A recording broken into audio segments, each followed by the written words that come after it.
Are the Euros and Larry? Welcome back to Fog Football, and the first home nation to crash out of the Euro 2024 qualification process is the Republic of Ireland. And it was thanks to that big Greek god that left Celtic, Giamakis. Giamakis laying the smackdown. It was actually two Georgies. It was Giamakis and it was Masouras with 2 goals here in Dublin in an absolute disastrous campaign for the Republic of Ireland. Yep, now you say disastrous, but manager Johnny Kenny did say, or whatever his name is, Joe Kenny or Doug Shite Kenny, I'm not sure what his name is, Mr. Kenny, the guy that is lucky to be in a job, to be honest, he says heading into this game that Ireland can still qualify. He was confident that Ireland would qualify, and I don't know how he can feel that way based on the fact that Ireland only have one competitive win in like 10 years, and that was against Gibraltar, and they've got a group with Holland and France in it, and they were already trailing Greece by 6 points heading into tonight.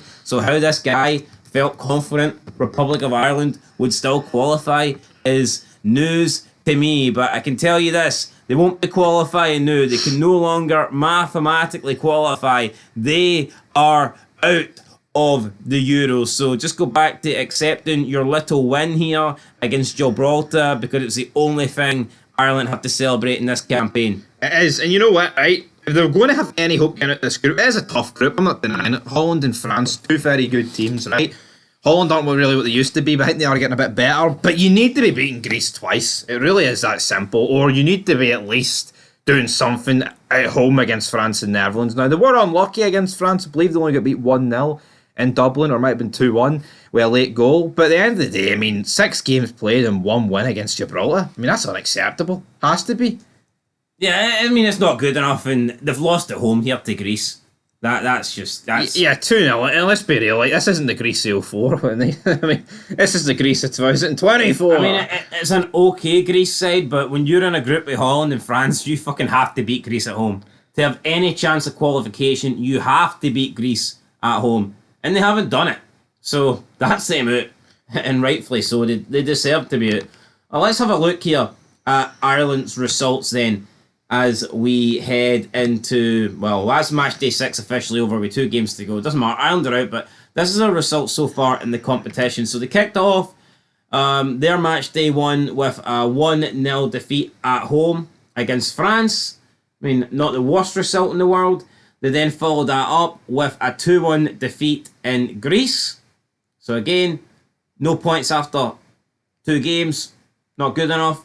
They then got a 3-0 win against Gibraltar, which at home is a must. You'd expect them to win that, and they did. They then travelled to France at the Parc des Princes, where they lost by 2-0.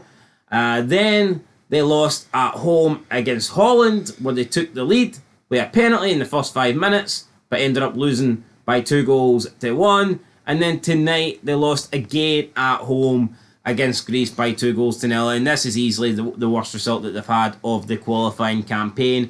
I mean, I'll be fair to them.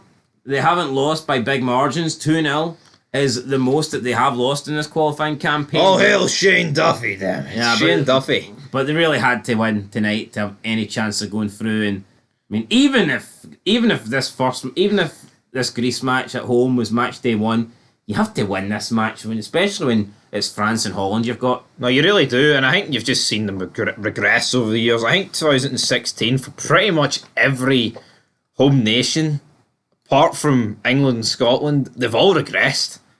And it's really between your pick who's regressed the most, because I think Wales are above both Ireland teams, right? I'm going to say they were a lot better already, so who's actually got worse at the 3? I'm going to say Scotland did regress for a bit after 2016. But we've improved. Aye, but I'm talking about the here and now.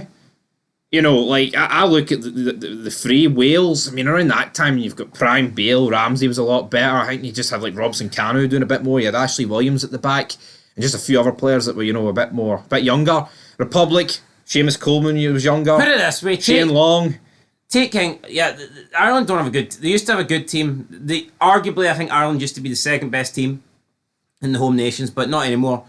If you take Ireland, Wales, non-Ireland, and Scotland, if you have to make a combined 11, you are struggling to put anybody outside the Scotland team in that 11. And that's not me being biased, it's truth. I would put... who would I put in? I'd probably put Shane Ferguson in. Really? He's been linked with like a £90 million move to Spurs. There must be something about him. He gets hyped up, but that's the only guy I can think of. Because if there's one area where Scotland are pish, it's up front. I'm sorry, but Shea Adams yesterday missed a fucking tap in at 1-0, and you need to be scoring them, don't you? You do. Anyway, guys, that is Republic of Ireland out of the Euros, so looks like they'll just have to make sure they try and host it in 2018 or 2028 and to secure qualification. Alright, Dublin Park. I mean, that's probably no one else's best option as well. Casement Park, it's the best hope. But then what are Wales going to feel? Getting shafted at their automatic qualification spot? No, but if you qualify directly, then they give it to teams that didn't qualify. Well, there you go. But the question is, do they still have a playoff spot for this Euro? Or do they not have one of them? Obviously with the Nations League. No, the Nations League is the playoff. Yeah, so have they got one? Ireland? Yeah, that's what I'm saying. Think so.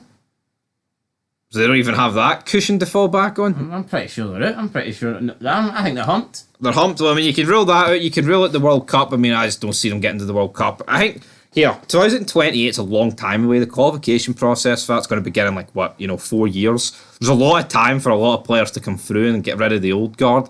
Like, international teams look very different within 4 years, don't they? So it's not the end of the world, but not exactly looking good here in the present day. They're looking shite. I mean, and it's not just this campaign. Look at what they were doing against Azerbaijan. Remember that? Luxembourg. No, it was Azerbaijan as well. I mean, they lost to Luxembourg too. I know they did twice. I had money on Luxembourg that night. Phenomenal. But things aren't going to get better. And you know what? They need to get rid of the manager. Why'd they ever get rid of Martin O'Neill? That Martins guy is a good player. Yeah, but why'd they get rid of Martin O'Neill? Probably too good for the Ireland job now, isn't he?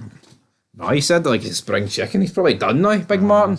Anyway, guys, that's what we're siding out. Who will join them? Will Northern Ireland join them tomorrow when they take on San Marino? Or did they take on San Marino the night? When did they take them on? Tomorrow. If you can't beat San Marino, you may as well stay home. But until next time, peace.